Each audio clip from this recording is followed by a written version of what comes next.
அனைவருக்கும் வணக்கம். இப்போ நான் உட்காந்துக்கிறது வந்து காவேரி ஆறு மாயனூருங்கிற ஒரு தடுப்பணை பின்னாடி தெரியுதுன்னு நினைக்கிறேன் உங்களுக்கு.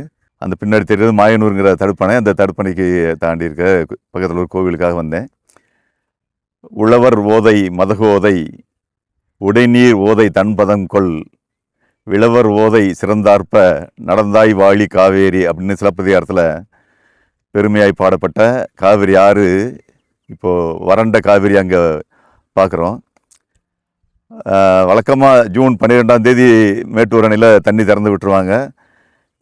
இப்போ இன்றைக்கி ஜூன் 24 இந்த டயத்தில் இங்கே வந்து ஆறு 2 கரையும் தொட்டு காவிரி பாஞ்சிக்கிட்டு இருக்கோம், ஓடிக்கிட்டு இருக்கோம். இந்த வருஷம் இன்னும் திறக்கலை. அது கேட்ட காரணம் வந்து அங்கே மழை இல்லை, தண்ணி இல்லைன்னு சொல்கிறாங்க. இது வந்து இந்த வருஷத்தோடு போயிடுமா, இல்லை இது வந்து நிரந்தரமாக இப்படி தான் இருக்குமா அப்படிங்கிறது ஒரு ஐயத்தை எழுப்புறது தான் இந்த மேக்கத்தாட்டு அணை பற்றிய ஒரு பிரச்சனை.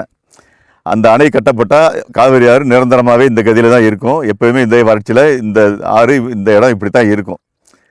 நம்ம அதை பற்றி முக்கியத்துவம் கொடுத்து பேசாமல் ஏனாதானு விளையாட்டுத்தனமாக பேசிக்கிட்டு இருக்காங்க. புதுசாக ஒரு ஏற்கனவே இருந்த தீர்ப்பாணையத்தை பற்றி அது கொடுத்த முடிவை அமல்படுத்த முடியாமல் இருக்கும்போது புதிய தீர்ப்பாணையம் ஒரு அறிவுபூர்வமான இதுன்னு தெரியல.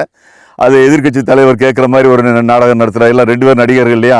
இன்றைக்கி வந்து வேறு எந்த மாநிலத்துக்கு கிடைக்காத, எந்த நாட்டுக்கு கிடைக்காத ஒரு வரப்பிரசாதம் நம்ம தமிழ்நாட்டுக்கு கிடச்சிருக்கு. ஆளுங்கட்சி இருக்க முதல்வரும் ஒரு நடிகர், எதிர்கட்சி தலைவராக இருக்கவரும் ஒரு நடிகர். 2 பேரும் சேர்ந்த பிறகு நாடகம் நடத்துகிற கேட்கவா வேணும். 2 பேரும் அருமையாக நாடகம் நடத்துகிறாங்க. புதிய தீர்ப்பாணையம் அமைக்க சொல்லி கேட்குறது எந்த விதத்தில் நியாயம் தெரியல. ஏற்கனவே உள்ள தீர்ப்பாணையத்தில் தீர்ப்பை அமல்படுத்த சொல்லி போராட முடியலை. இதில் புதுசாக ஒரு தீர்ப்பாணையம் அமைச்சு இனி அவங்க தீர்ப்பாணையம் ஒரு வேளை கேட்குறது ஏற்றுக்காக ரெடியாக இருக்காங்க. இதை சொல்லி கொடுத்ததே ஒன்றிய அரசு தான் சொல்லி கொடுத்து இந்த மாதிரி நாங்கள் மேகதாடு அணையை பற்றி அதை பற்றி பிரச்சனைகள்லாம் சேர்த்து இது பண்ணிக்கிறோம். அப்புறம் வந்து மேகதாடு அணை வந்து தேவைதான்னு சொல்லி அந்த தீர்ப்பாணையம் கொடுத்துச்சுன்னா நீங்கள் இப்போ தீர்ப்பாணையம் சொல்லிடுச்சு அதை ஏற்றுக்கிட்டு ஆகணும் அப்படிங்கிற முடிவுக்கு வந்துடுவீங்க. இதுக்கு வந்து ஆளுங்கட்சியும் எதிர்கட்சியும் சேர்ந்து அருமையாக நாடகம் நடத்திக்கிட்டு இருக்காங்க. எப்படி அருமையாக நடத்திட்டு இருக்காங்கன்னா, பெருக்கல்ல மோடி வித்தை காட்டுவாங்க. பாம்புக்கு கீரிக்கு சண்டை போட போகிறேன் அப்படின்னு சொல்லி ஒரு கீரியை வச்சுக்கிட்டு ஒரு பாம்பை ஒரு கூடையில் வச்சுக்கிட்டு எல்லோரும் ஒரு வாட்டி ஜோராக கைதட்டுங்கன்னு சொல்லுவாங்க. ஏன் சொல்கிறாங்க, எதுக்கு தட்டோன்னு தெரியாமல் எல்லாம் கைதட்டுவாங்க. கூட்டம் போகிறான், இந்த விட போகிறேன், அந்த விட போகிறான், விட்டுருவாங்க. இப்போ கீரி ஜெயிக்குமா, பாம்பு தான் ஜெயிக்கும். இல்லை இப்போ பாம்பெல்லாம் அப்படி இப்போ கீரிக்கிட்ட இது படாது அப்படின்னு சில பேரும். கீரி சாதாரணது இல்லைங்க, அது பயங்கரமானது. அது பாம்பு கடி வாங்கினாலும் பறச்சிக்கிடும், பாம்பு கொல்லாமல் விடாது அப்படின்னு சொல்லி சில பேரும் கீரிக்கும் பாம்புக்கு ஏற்றுக்கிட்டு இவங்களுக்குள்ள வாக்குவாதம் பண்ணிட்டு ஒரு பெரிய கூட்டமே கூடிடும். அவன் கீரிக்கு பாம்புக்கு சொல்லி ஒரு வித்தியாசமான இசைக்கருவிகளை, ஒரு உடுக்கையும் ஒரு மகுடி மாதிரி ஒன்றை வச்சு ஊதிக்கிட்டு வசியம் பண்ணி தன் பேச்சு ஆற்றலால் வசியம் பண்ணி கூட்டத்தை கூட்டிடுவான்.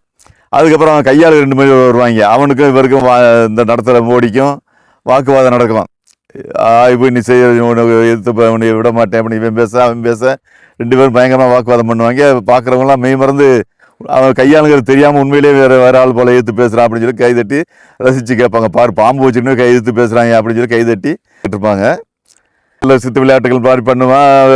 கடைசியில் அவனோட அல்டிமேட் நோக்கம் என்னன்னா, கடைசி வரைக்கும் அந்த கீரிக்கும் பாம்புக்கும் சண்டை நடக்காது. ஏன்னா கீரி செத்தாலும் சரி பாம்பு செத்தாலும் சரி நஷ்டம் அந்த ஓனருக்கு தான். அதனால் அவன் 2 சாக விட மாட்டான். கடைசி வரைக்கும் பேச்சிலே வச்சுட்டு கடைசியாக என்ன செய்வான், கொண்டு வந்திருக்க தாயத்துன்னு சொல்லி சும்மா தகரத்தில் உருட்டி 50 காசுக்குள்ள பெறாத அளவுக்கு தாயத்துக்களை செஞ்சு கொண்டு வந்து அதை முடிஞ்சது 50 ரூபா 100 ரூபா 4 கிட்ட சொல்லி இதை வந்து அதுக்கு ஒரு கதை கட்டி தலையில் கட்டி விட்டு போயிடுவான். நிறைய பேருக்கு ஏமாந்தவங்க இடிச்சு வாத்தன காசு கொடுத்து வாங்கிட்டு போவாங்க. மோடியோட படைப்பு அப்படி தான் நடக்கும்.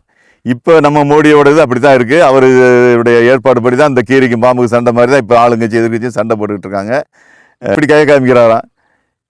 ஏன்னப்பா இது விட்டால் நான் எங்களுக்கு நக்கல் நையாண்டி பண்ண தெரியும். உங்கள் நக்கல் நையாண்டி பண்ணுறது திறமைக்கா உங்களுக்கு ஓட்டு போட்டு மக்கள் தேர்ந்தெடுத்து வச்சுருக்காங்க.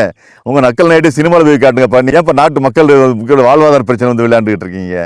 இப்போ ஒரு நாடகத்தை வைத்து இன்றைக்கி நேற்றைய நாடகம் முடிஞ்சிச்சு. நேற்றைய சட்டசபை கூட்டங்கிற ஒரு நாடகம் முடிஞ்சிருக்கு. இதில் அநேகமாக இந்த தாயத்து தான் இந்த மேகதாடு அணைக்கு திட்டத்துக்கான மறைமுக உதவி அப்படின்னு நான் நினைக்கிறேன். ஏன்னா புதிய தீர்மானம் நிறைவேற்றி அனுப்பியிருக்காங்க. அது ஒன்றிய அரசு அதான் எதிர்பார்த்துருக்காங்க. அவங்க சொல்லிவிட்டதே ஒன்றிய அரசு தான். இவங்க ஒன்றும் புதுசாக இவங்களா கேட்கல, இவங்களா அதுக்கு திருத்தம் கொடுக்கல. இது எல்லாமே திட்டமிட்டு நடத்தப்படுற நாடகம். இது வந்து அவங்க ஒன்றிய அரசு ஏற்றுக்கணும், புதிய தீர்ப்பாணையம் அமைக்கும். இங்கே மக்கள் அவ்வளோதான். காவிரியில் தண்ணி வறண்டு போய் நிலத்தடி நீரும் போய் ஆற்றுல வர தண்ணியும் போய் டெல்டா மாவட்டமே வறட்சியில் வாடிட்டு இருக்க வேண்டியதுதான்.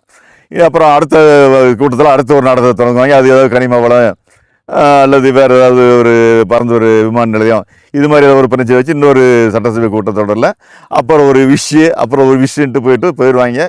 மக்கள் வந்து ஏமாந்து கைதட்டிகிட்டே இருக்க வேண்டியதுதான். கடைசி வரைக்கும் அந்த மோடி வித்தைக்காரன் மாதிரி இந்த மோடிகிட்ட ஏமாந்துகிட்டே இருக்க வேண்டியதுதான்.